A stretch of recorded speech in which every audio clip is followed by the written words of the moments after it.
simplicity itself made manifest. This theme is a statement, a bare fact. Beethoven always started with a fact, an axiom, and his art consists in examining that fact with so universal a range of vision that the axiom becomes living experience. In this sense, the Eroica Symphony is perhaps the supreme example of that art. And in these few minutes that we have, we shall try to understand through the Eroica something of the great mystery that is Beethoven's dialectic, the wedding of simplicity and complexity. We begin at the beginning with those two whiplashes of sound that shatter the elegant formality of the 18th century. Beethoven's predecessors, Haydn and Mozart, also believed in starting a symphony with a commanding sound, a major announcement of something to come. But Beethoven announces something on a scale of grandeur unknown to the others. He is announcing a heroic work, a monument.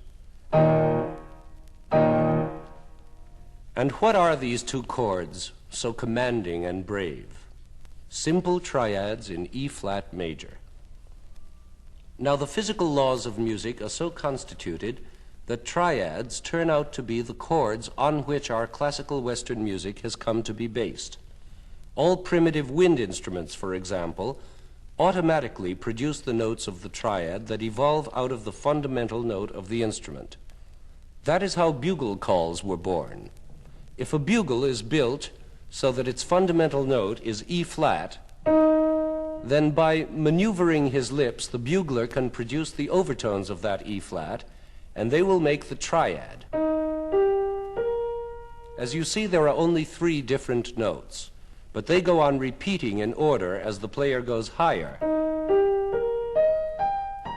so that out of these 3 different notes can come reveille and taps and mess call and all the others. And also out of that simple triad comes the opening statement of the Eroica.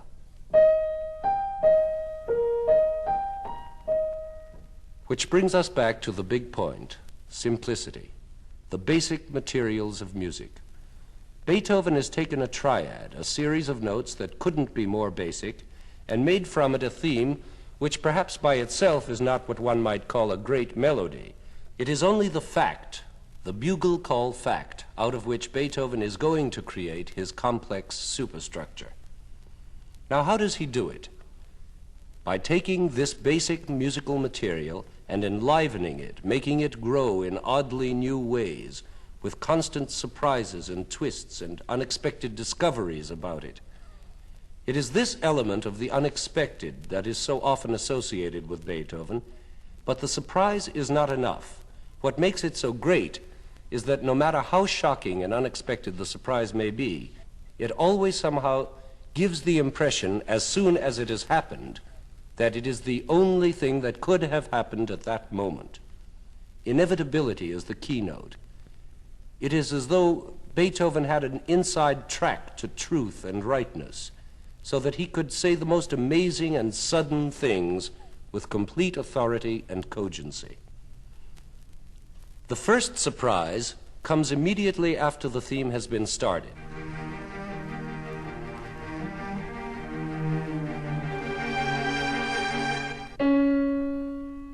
That is certainly the last note one could have expected here.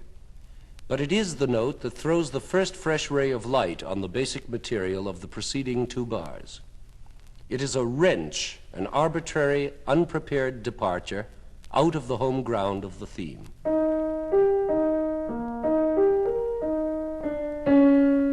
Now, what has been accomplished? We have been given the premise of the whole work, struggle. Before 8 seconds of music have passed, we have already been involved in a conflict. There has been a stab of intrusive otherness, almost of pain, and then we have struggled back to normal within the next 8 seconds.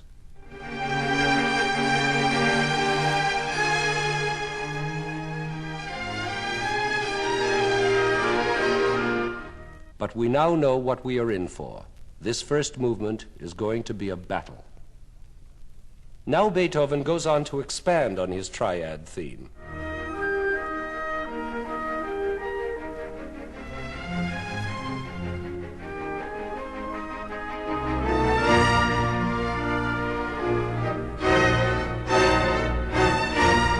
But what new shocks have we had now?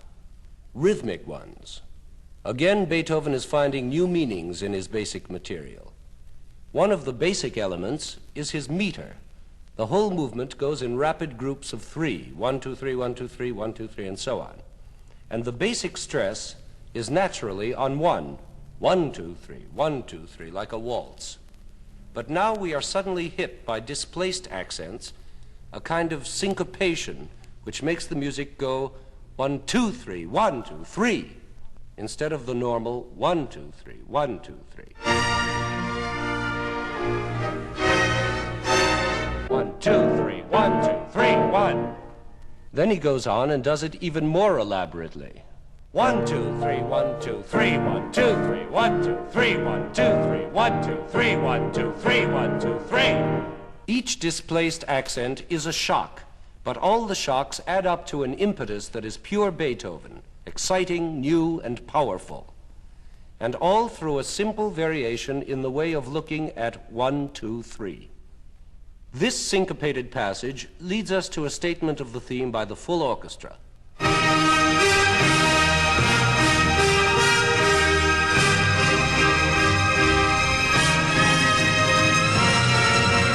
And we are now ready to leave this home ground to seek new material, new keys, and new subjects.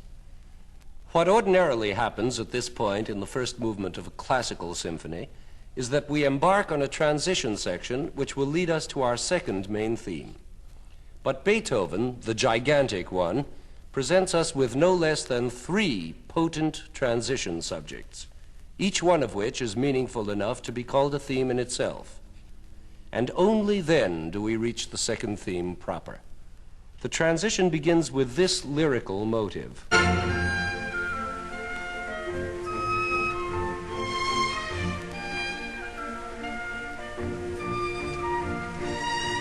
The second element in the section burgeons out of the first, returning upwards the descending scale that fed into it.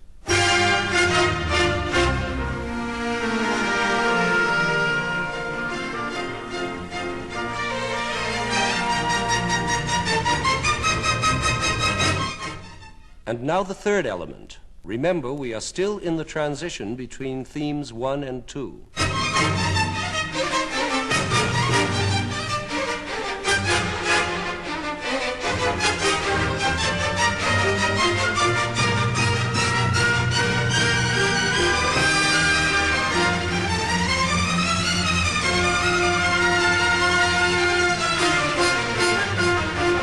And now we are finally ready for the tender, yearning second theme.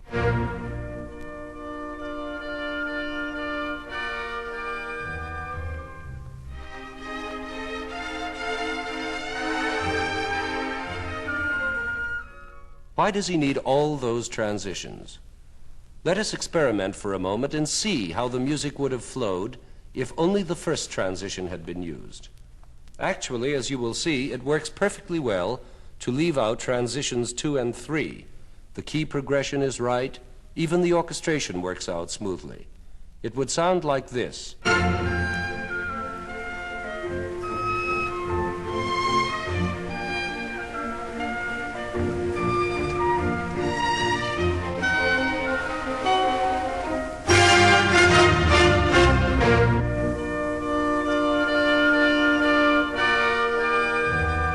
Excellent, you say? Yes, but not good enough for Beethoven, because he realized with that divine sensitivity of his that this lyrical transition motive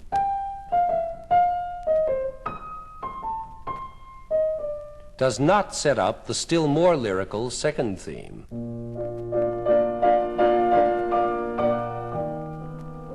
What is needed is a foil for this yearning, a sense of combat, the struggle we spoke of earlier, in order to point up more dramatically the contrasting tenderness to come. and this is well supplied by the agitated third section. So that when the theme finally arrives, it seems clothed in a new, refreshing glow. But even this contrast is not enough for him. In the second theme we have just heard, the wistful, longing character lasts a mere 16 bars, when suddenly it stiffens in apprehension, like a wild animal that senses danger and bridles.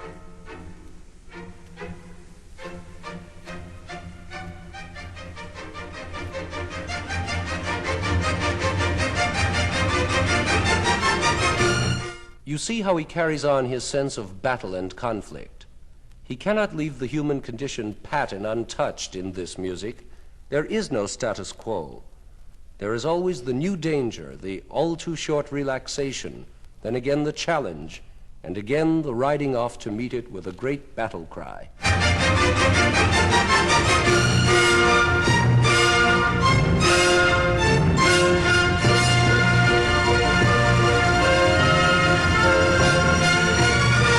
These elements of freshness are so abundant that it is difficult to choose among them.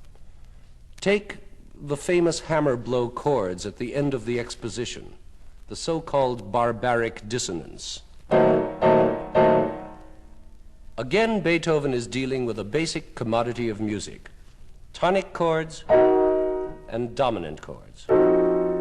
But he has channeled a new way and built a new sound simply by combining them simultaneously, giving a sense of pulling and tearing.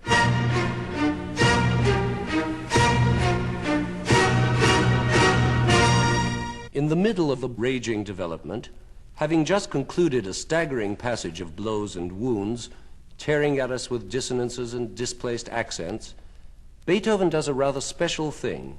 He introduces a brand new theme.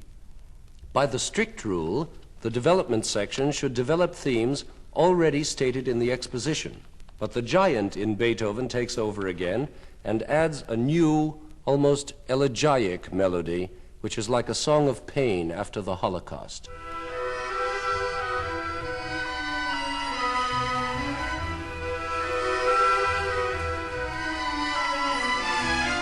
Again, it turns out that this new material was necessary to serve as a foil for the return of the original heroic theme.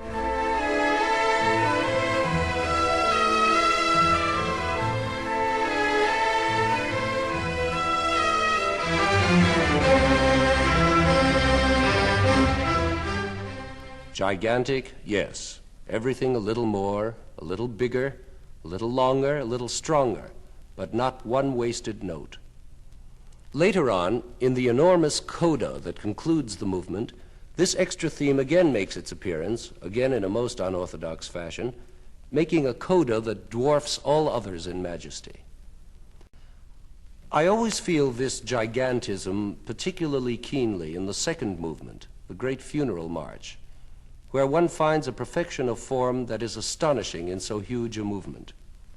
It doesn't seem possible that there can be so much driving forward motion in a funeral march, especially in one which is so elaborate and extended. And yet each time you are beginning to say to yourself, oh no, he can't do that theme again, no, I can't sit through it again, at that very moment he comes up with the most inventive surprise and turns what might have been a repetitious moment into one of blinding glory. Actually, this happens 4 times in the funeral march. The first is this. We have just been through the long first statement of the somber theme.